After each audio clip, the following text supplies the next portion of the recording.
nagtatanong kasi na parang sinabi daw ng gobyerno or sinabi ko lahat bibigyan. Let me clarify po that. From the start, we've been very, very clear that there are 24.6 million Filipino families. Okay? And then let me inject another thing we have to clarify, household. For the purpose of yung emergency subsidy program, yung 5 to 8,000 pesos, the government has been using household and families interchangeably. No, but let me go back to that. But anyway, so there's 24.6 million families or sometimes ginagamit ng gobyerno households, no? Ganon din sa 4Ps, there are 4.4 million families po ang mas technical na tama. Pero ginagamit din yung household, no? Okay. So based on that, yung 18 million are informal, part of our informal economy. Yung 6.6 million families are part of the formal economy. Iba po ang programa dyan. Doon po sa 6.6 million families po yun, ha? So that's more than 30 million Filipinos. Yan po, may mga programang existing dyan, like sa DOLE. For example po, yung natigil at hindi nagsusweldo ngayon, pero nagbabayad kayo sa SSS. Yung isa po, yung binabanggit ni Sexani Dominguez sa akin kahapon, that they're working on a big program, no, for micro, small, and medium enterprises. Hindi ko siya pangungunahan. I told you this 2 weeks ago na that yung part of the stimulus is both big business and micro, small, and medium enterprise. At tingin ko tama na unahin nila yung micro, small, and medium enterprise because more than 90% of employment nandyan. So, tutulungan nila yan para yung mga employees nun, no? So, dun sa iba nagtatanong na may trabaho at hindi kayo nakakasweldo ngayon, maaring dun kayo sa 6.6 million kasama. So, ang sinabi po namin, kung qualified kayo sa 18 million, lahat kayo dapat meron. Now, there was some confusion po on the forms because nga po of the interpretation and the guidelines. So, I got a chance to speak to Sec Dominguez and Sec Rolly Bautista, Yusek Amy, and the Office of Senator Bongo kahapon. Nagkaroon kami ng mabilisan na pag-uusap sa telepono. And kung titignan mo kasi yung guidelines, yung SAC or yung Social Amelioration Card, ito ay ginagamit pang-identify. Pero ang nangyari sa implementation, kung ilan lang ang ibibigay sa city mo, yun din lang ang number of forms. Diba?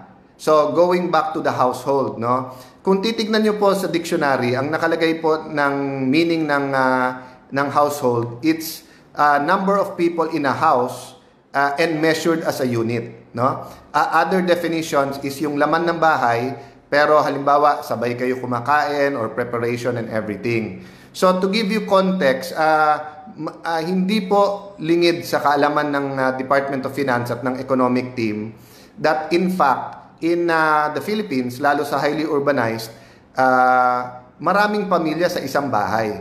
So, rather than mag-argue tayo kung sino tama, dictionary, etc., kasi nasa mga guidelines na yan, dun sa mga nakikinig na mag-i-implement, at tandaan nyo po, I'm addressing myself to the public, I'm addressing myself to the LGUs, hats off sa inyo talaga bumagsak ang problema, pero pakiusap nga ng Pangulo at tulungan ng national government. And of course, I'm talking to the national government, specifically DSWD and the task force, no? So, to take out confusion, Tagalogin na lang natin, o let's use the Filipino language. Ang isang bahay, maaring maraming pamilya. So, kung ang laman ng bahay mo ay 3 pamilya, at 2 pamilya doon ay qualified, edi yung 2 pamilya makakatanggap. Kung 3 pamilya ay qualified, edi yung 3. Kung 3 kayong nandyan at sa formal economy kayo, di ba? Example, hindi bahay, compound. So may mga kaibigan po ako sa compound nakatira, nandun pa yung magulang, 4 silang magkapatid, tig-isa silang bahay, yung bunso ay single, pero yung first, second at third na panganay ay meron ng pamilya, di ba? So actually, bibilangin mo ilan ang pamilya doon. So, in dictionary terms, isang household yon, pero maraming pamilya. But as I said, because it's being used interchangeably sa mga guidelines, clarify namin, ang ibig sabihin ng household in this context is pamilya. So Tagalogin na lang natin, yung isang bahay maaring maraming pamilya. Okay? Pero wag nyo po sisihin si Mayor, wag nyo pong sisihin si Kapitan, because there are only two possibilities sa mangyayari. Kasi ibibigay at ibibigay sa inyo to. One possibility is that hindi kayo qualified, and that means may ibang programa that you will qualify pag kailangan ka nun, but not the ESP program, no? Yung emergency subsidy program. So maraming ibang program, DSWD, DOLE, Department of Agriculture, and then may inaayos po ang economic team led by Sec Dominguez for micro, small, and medium enterprises, and then later on with the business community at yung mga nag-a-advise and kasama Central Bank, there will be more programs for the economy, no? The second possibility is that kulang talaga, meaning sa census 50,000 households, and then 30,000 ang bibigyan, but in reality 70,000 na kayo at dapat bigyan ay 35. So dito po tayo nakikiusap na hindi sapat sa crisis na to yung whole of government approach. Whole of government po, ibig sabihin hindi magtuturoan yung gobyerno kay local government, national government, barangay, interagency, kongreso, executive, kailangan magtulong-tulong. This is really an all of people approach. Tayo-tayo na ang magtulungan lahat, no? So, yung sinasabing, yung isang question po ng isang reporter na tinatanong, yung sinasabi daw ng ibang kapitan ay maghati-hati sa isang bahay.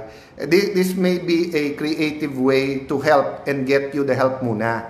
So, mag-uusap po ulit kami ng DSWD today. May 2 USEC po na ibinigay po na contact. May matrix na po kami ng mga guidelines, may mga suggestion, may mga ano po may mga very successful na nagawa together. One example po niyan is with COA, and let me thank Sec Rolly and USEC Amy and Deputy Speaker El Rey Villafuerte, and of course thank you to Chairman Aguinaldo. By working together, naayos nila yung guidelines ng COA, kasi under the existing guidelines ng COA before this emergency, pag meron pang unliquidated yung LGU, hindi pwede mag-download yung DSWD.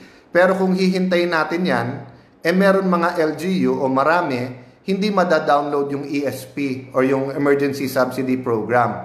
So by working together, no, walang camera to, walang press release, by working together, the people I mentioned were able to put this together. Si Majority Leader Romualdez, marami din kausap everyday, no? Yung iba pong, yung ating pong economic cluster, si Joey Salceda, si Sharon Garin, si Congressman Kua ng Quirino, no?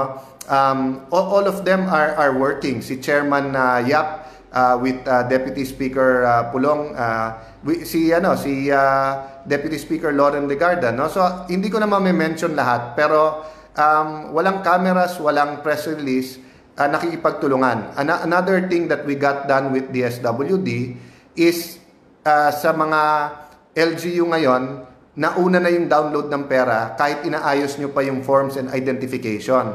Sa unang guidelines, baliktad, no? Or sa draft ng guidelines, hihintayin muna lahat. Tama po si Deputy Speaker El Rey na marami pong LGUs at napakalaking pera po na to, 100 billion per month. Mahirap yung banking process at yung ganito kalaking pera. So at least kung nasa inyo na pera, nada-download na, if you take 2 or 3 days to finish yung listahan bago ibigay, nasa inyo na yung pera, no? Another thing po that was got done, yung house to house, no? So na sunod po yung sa March 21 meeting po, sinuggest po ng House panel na house to house po ang validation, ang delivery, at meron po tayong infographics na nakapost dito sa Facebook ko, no? Ang hindi pa po namin natatanggal dyan, at yan po ay gusto namin i-work out sa DSWD, yung pong liquidation, meron pa hong pirmahan o payroll. Kasi sa panahon po ngayon, hindi dapat tayo lumapit, may social distancing. Pangalawa po, the droplets can be on the ball pen, on the paper, no? So ito po so far is not a COA regulation. But wala namang masama na makipag-ugnayan sa COA ang executive branch, no? So far it is the bureaucracy or the DSWD. And hindi po natin masisi ang DSWD because in the past, pag wala yan, sila pa nakakasuhan. But let me go back to my experience sa DFA po. And